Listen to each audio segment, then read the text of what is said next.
Hey y'all, it's Siobhan Muir. Welcome back to baking, cooking, whatever we do with Siobhan. Welcome back to Cooking with Siobhan. I'm Siobhan Muir, and today we're going to do, welcome to February. It's February, Groundhog's Day, yay! It's also the holiday, the very first, like the February 1st and 2nd, is the holiday of Imbolc, which belongs to Saint Bridget, if you believe in the Christian faith, or the goddess Breen, if you are pagan. And one of the things that you celebrate with when you celebrate Imbolc is to eat little oat cakes. Now, I found an oat cake recipe that I was given by a friend, but what's really interesting about the oat cake recipe is it's like really boring. It's like oats and that's it.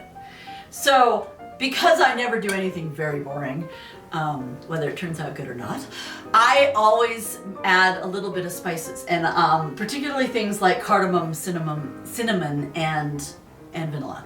So what I'm going to do is I'm going to make the oat cake recipe, and then I'm going to add in the spices because I think in the long run it'll taste better, and it'll be a lot more fun if you enjoy eating your oat cakes instead of just like, this is kind of dry whey bread like you might be in the Lord of the Rings. All right, so what do you need? Well, according to this recipe, 1.5 cups of old-fashioned oats. Now, you can use old-fashioned oats. You could probably use steel-cut oats. I don't recommend those. They're not as nice for cookies and baked goods.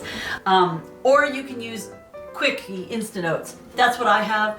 I don't think it really matters. What you really want are oats. Whatever oats you got, they'll probably work great. 1 cup of all-purpose flour. I use the 1-to-1 baking flour. 1/2 cup of sugar. Now it says just sugar, but I'm gonna end up making it a little richer with 1/2 cup of packed brown sugar. 1/2 teaspoon of baking soda, which is over there. 1/4 teaspoon of salt. 1/2 cup of chilled solid vegetable shortening. I use coconut oil. It works just like Crisco. And 1/4 cup of buttermilk. I know it looks like milk, but it's basically milk and vinegar to make buttermilk. If you don't have buttermilk, like you've bought at the store, you can make your own. You just add vinegar to milk. Now, that's all the recipe is, with a little bit of salt, right? I am adding 1/2 teaspoon of vanilla, a full teaspoon of cinnamon, and 1/4 teaspoon of cardamom. These are my favorite spices. They're really good go-to baking spices. They're really perfect for that. And most people will like those sorts of flavors. And they're also, cinnamon and cardamom are good kind of kitchen witch spices. And they're really good to bring everybody a feeling of welcome and joy, which is the whole point of this recipe. So, what do you start with? You start with 1/2 cup, the 1.5 cups of the oats, and you put it in the bowl. Also, you're going to need the oven, so preheat your oven to 350 degrees Fahrenheit or 177 degrees Celsius, and let that heat up. Then add 1.5 cups of oats to your bowl. This is 1/2 cup that I'm using. To that, you're going to add, they also said in this recipe, butter 2 heavy baking sheets. I don't put butter on my baking sheets. That's just more cleaning that I'm going to have to do. So what I would suggest is get 2 large baking sheets and put on parchment paper. You can even use tin foil if you like, but put something that makes it easy to get cookies off of. Don't put butter on your baking sheets. That's just more cleaning for you to do, and nobody wants to do the cleaning. Then you're going to put in the rest of the dry ingredients, which is flour, sugar, baking soda, and salt. We need 1/4 teaspoon of salt. Sometimes it's easier to do the small amounts first. 1/4 teaspoon of salt. I would also suggest that you put in, before you put in the shortening, I would suggest that you also put in the cinnamon and the cardamom. Here's the sugar. There it goes. 1 cup of all-purpose flour.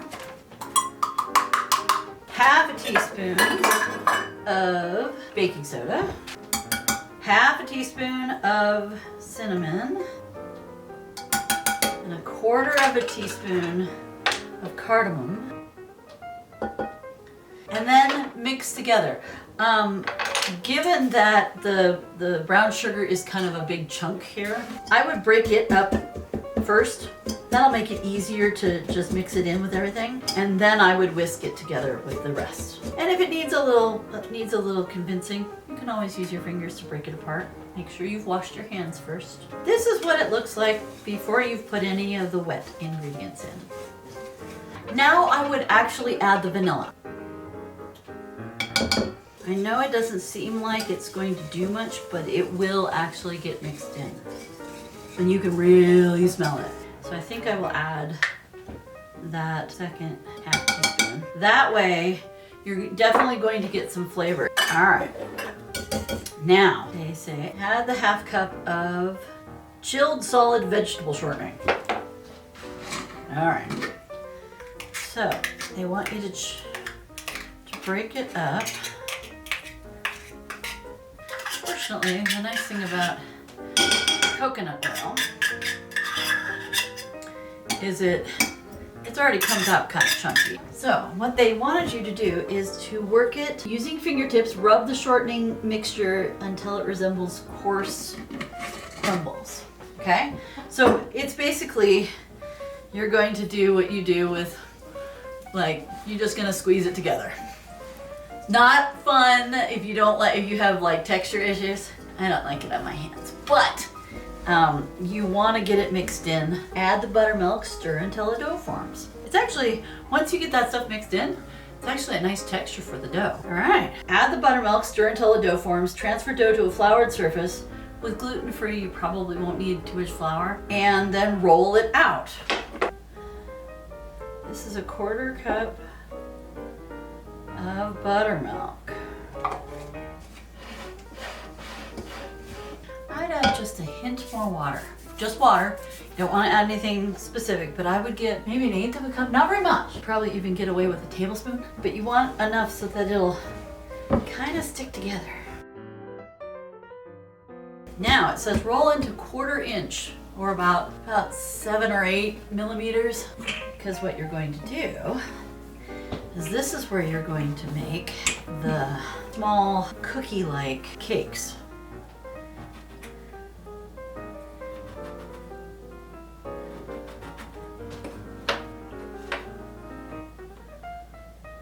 Ta-da! It's okay if you have leftovers like this, you're going to mash it back up and you're going to roll out more. Okay? Okay, so what you're supposed to do is when they come out of the oven, you need to set them out for 5 minutes to cool, right? And then you take them off the paper and put them on the rack. We'll put the last one in. But as you can see, they've kind of puffed up a little bit. And in the cooler ones, you can see they have become kind of like hard or harder cookies. But yeah, gluten-free oat cakes.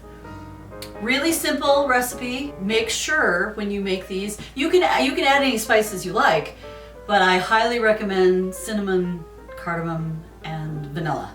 It just makes everything better. So you could say this because I modified the recipe a lot. Not only did I use gluten-free flour and coconut oil, but I added vanilla and cinnamon and cardamom. So yeah, I've changed a few things. It is the same basic recipe. Also, if you are doing gluten-free, you're going to add about 1/8 of a cup, maybe about 2 tablespoons extra of water. It just makes everything hold together a lot better because gluten-free recipes tend to be really dry. So if your dough isn't sticking together like you'd like, add about 2 tablespoons worth of water to make it stick together. If you are using regular flour, don't add the water. That'll make it a soup and you don't want to do that. But yeah, so thank you so much for joining us. Hopefully your recipe turns out great. Definitely ring the bell to find out when there's new recipes. Subscribe to the channel so you can find out anytime there's new stuff. Comment, like, let me know if you try something different. If you tried different spices, let me know what you tried. And did you add, like, instead of vanilla, did you add almond extract or did you maybe add a little splash of orange? Also, sign up for Patreon. Patreon really helps me as the author and the baker because it's a small amount you are charged every month, about $3, $3 to $5. And you get all these extras, plus the cooking videos, plus any writing that I'm doing. You get it hot off the presses. So definitely sign up for patreon.com, which is patreon.com/Siobhan Muir. So thanks again. Happy making, happy baking, happy eating, and happy reading. Bye!